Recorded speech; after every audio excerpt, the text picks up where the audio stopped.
uno se encuentra. Siempre nos invita a hacer un éxodo de nuestra vida a una mejor vida. Siempre la vida que Jesús nos propone, o el estado de vida que Jesús nos propone, es mucho mejor que el que nosotros mismos hemos decidido. En esta oportunidad quiero compartir con ustedes la palabra de Dios tomada del Evangelio de San Juan, en el capítulo 6, versículo del 1 al 15, que es precisamente el Evangelio correspondiente a la liturgia de hoy. Algún tiempo después se fue Jesús al otro lado del mar de Galilea, de Tiberíades. Solía seguirlo mucha gente, porque recibían las señales que realizaba con los enfermos.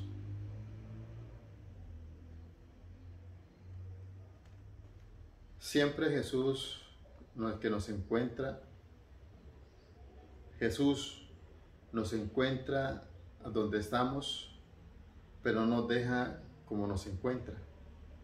Él siempre nos invita a hacer un éxodo, a regresar a un camino, y Él va delante de nosotros y nos propone un estado de vida mejor que el que nosotros mismos hemos decidido.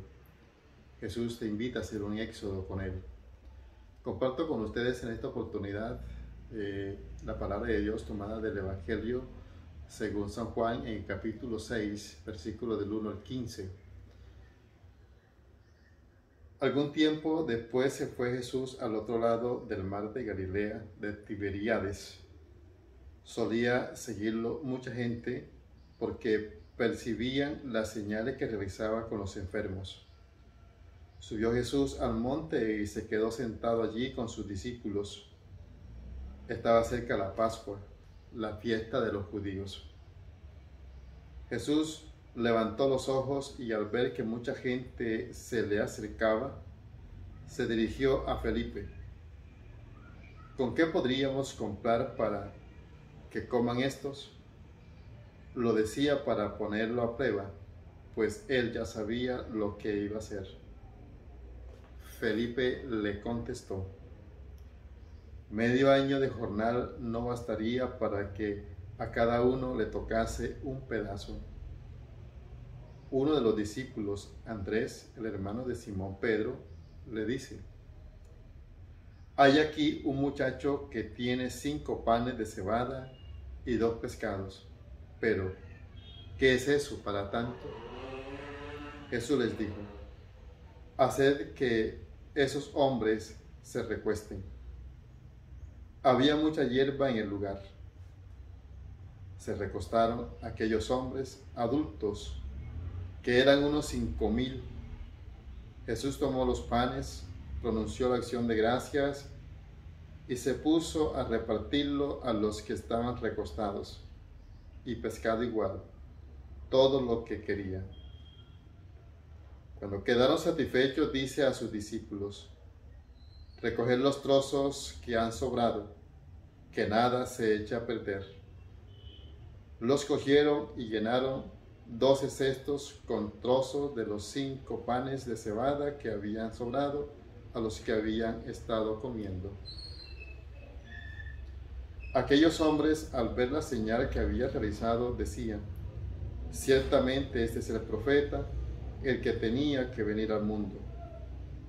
Jesús entonces, dándose cuenta de que iban a ir a llevárselo por la fuerza para hacerlo rey, se retiró de nuevo al monte, él solo. Palabra del Señor. Gloria a ti, Señor Jesús. Este texto tenemos que relacionarlo con el Éxodo, con el libro del Éxodo, y relacionar a Jesús con Moisés. Es un camino de liberación. Jesús ya ha llegado o ha experimentado precisamente en otras regiones, en otra oportunidad, la experiencia del rechazo. Jesús atraviesa el mar, en realidad el lago de Galilea o de Tiberíades. Llama la atención aquí que presenta precisamente 2 nombres. el lago o el mar. No precisa de dónde viene Jesús, solo se afirma que atraviesa el mar, separándose de algún lugar de otro. También esta imprecisión es pretendida. Aparentemente los datos del texto, Jesús vendría de Jerusalén, donde ya lo querían matar, como lo dice el capítulo 5, versículo 18. En realidad, él sale del territorio dominado por las instituciones judías, de la tierra de la opresión. Lo mismo, la misma Judea, en Galilea, particular de su centro, Jerusalén, que lo ha rechazado. Es la salida del sistema opresor. El lago, le decía que tiene doble nombre, aparece con doble nombre: Galilea de Tiberíades, el mar de Galilea y de Tiberíades. Galilea es la región que representa a los pobres. Galilea es una región lejana, despreciada. Despreciado, la gente que vive ahí es despreciado por la gente que vive en el centro, Jerusalén. Es el pueblo de la periferia. Y precisamente su organización económica estaba sostenida por los latifundios de grandes propietarios que vivían en la capital, que vivían en Jerusalén. La mención de Tiberíades es significativa porque contrasta precisamente con la realidad de Galilea. Esta es la ciudad de Galilea, Tiberíades, que lleva el nombre precisamente por el rey Antipas, donde vive el rey Antipas, y que la habían hecho, el nombre de Tiberíades es en honor del emperador Tiberio, y precisamente ahí lo lleva mucha gente siguiendo a Jesús. Esta es una realidad que nosotros debemos prestarle atención, porque Jesús está en medio de los pobres. Jesús está con la gente pobre, con la gente humilde. Llega precisamente a Galilea. Jesús se da cuenta de la gran realidad. Él no ha invitado a nadie. Él solamente ha hecho las obras, ha sanado un enfermo, ha sanado 2 enfermos. La gente se ha dado cuenta y lo sigue. Pero ¿qué es lo que la gente, por qué sigue a Jesús? Al otro lado del mar. Porque ve en Jesús una opción de vida, libre de toda opresión del sistema que le ha robado todo. Ve en Jesús una posibilidad, una opción de vida. Y Jesús no los rechaza. Jesús los acoge. Y Jesús levanta los ojos y ve que mucha gente se acerca. Jesús conoce la realidad. Jesús sabe, se adelanta a la necesidad que se va a presentar. ¿Cómo vamos a darle de comer a esta gente? Por eso le pregunta a Felipe, ¿con qué podríamos comprar pan para que coman estos? Y se dirige precisamente a Felipe. Y uno se pregunta, ¿pero por qué? Jesús le plantea esta cuestión a los discípulos representados en Felipe. Felipe es el que ha decidido seguir a Jesús reconociéndolo como Mesías. Y aquí está lo particular. concebía su mesianismo como una remarcación de las concepciones tradicionales. Felipe cree que Jesús es un continuador de las tradiciones, mas no cree en la novedad. Para él, era simplemente un continuador de lo pasado. No cree en la novedad de Jesús. No cree que Jesús puede hacer caso distinto. Por eso Jesús, dice el texto, lo pone a prueba. Y Felipe le contesta de acuerdo a una concepción totalmente racional. Felipe le contestó: medio año de jornal no bastaría para que cada uno le tocase un pedazo. La respuesta de Felipe es netamente lógica y humana. No saca una cuenta y sabe que trabajando todos los apóstoles, los discípulos, no pueden hacer nada. Ni incluso no pueden ni engañar a la gente. Un pedazo de pan para engañar el hambre. Para Felipe, el éxodo es una experiencia que fracasa. Para Felipe, van a estar siempre sumergidos, explotados por las instituciones, por el poder político y social religioso. Sin embargo, hay una persona que, aunque Jesús no le pregunta, él responde mostrando una solución. Uno de sus discípulos, Andrés, el hermano de Simón, le dice: aquí hay un muchacho que tiene 5 panes de cebada y 2 pescados. Sin embargo, sabe que esto es poco. Aquí hay un muchacho. No presenta el nombre, pero se refiere aquí. El aquí, es decir, aquí con Jesús, aquí contigo. Aquí hay un muchacho.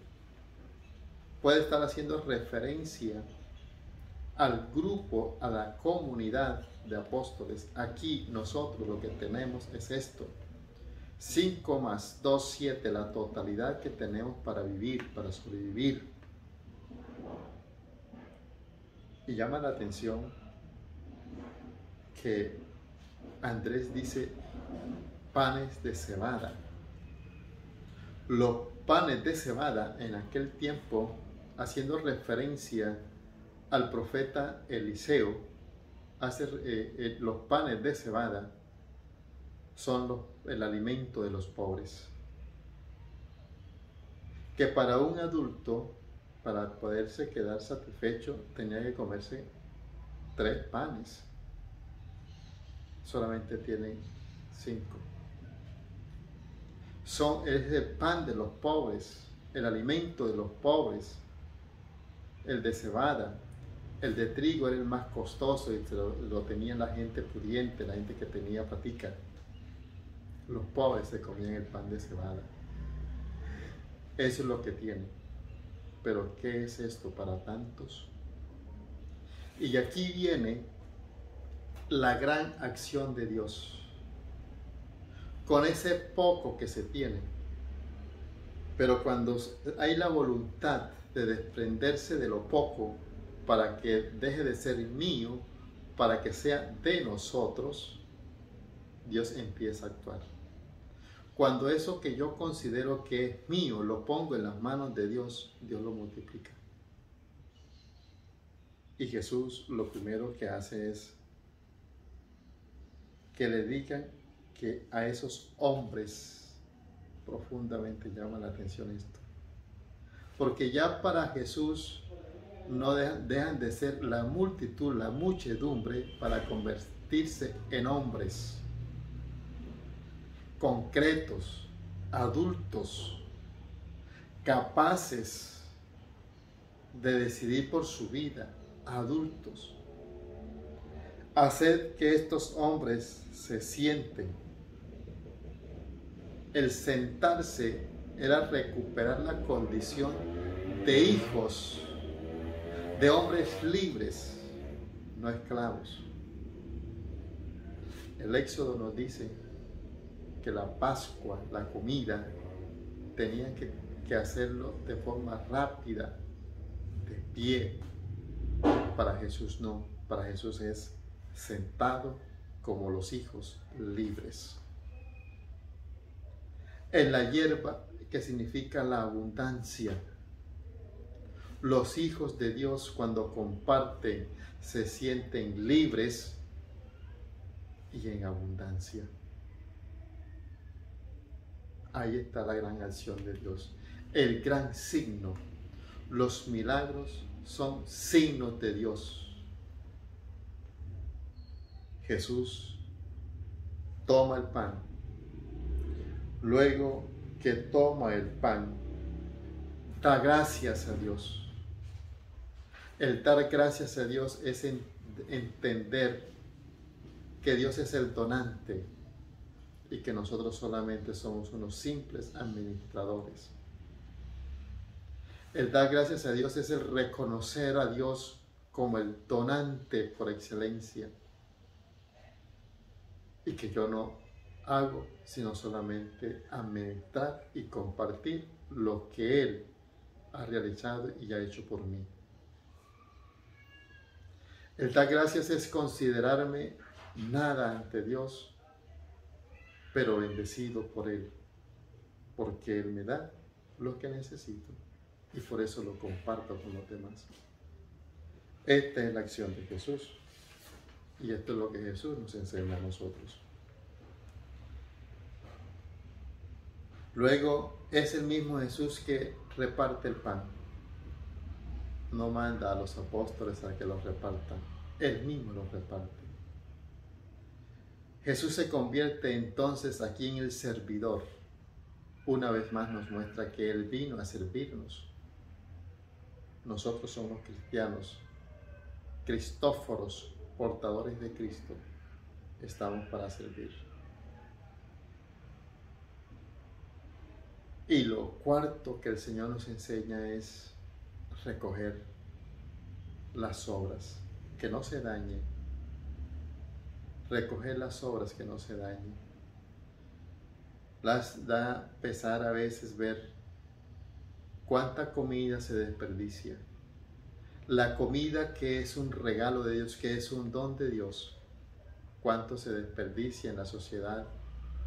Lo que para uno es el desperdicio, para otros puede ser la única comida. Pensemos en eso. El Señor manda a recoger. Y con las sobras, dice el texto, que recogieron 12 cestos. Es decir, con las sobras es capaz de alimentarse, de sostenerse toda una nueva comunidad. Con la comida que se desperdicia, se puede alimentar mucho más de lo que desperdician la comida.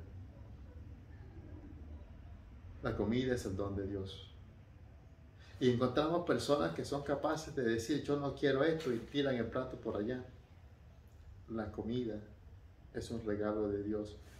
Y que así sea lo más sencillo que tú tengas en tu casa. Dale gracias a Dios por eso. Cuando nosotros seamos capaces de pensar que todo nos pertenece y que tenemos derecho a todo, empezamos a ser solidarios y nuestra sociedad empieza a cambiar. Eso es lo que se llama justicia. Pidamos al Dios de la vida que nos enseñe y nos ayude a compartir el pan. Feliz jornada.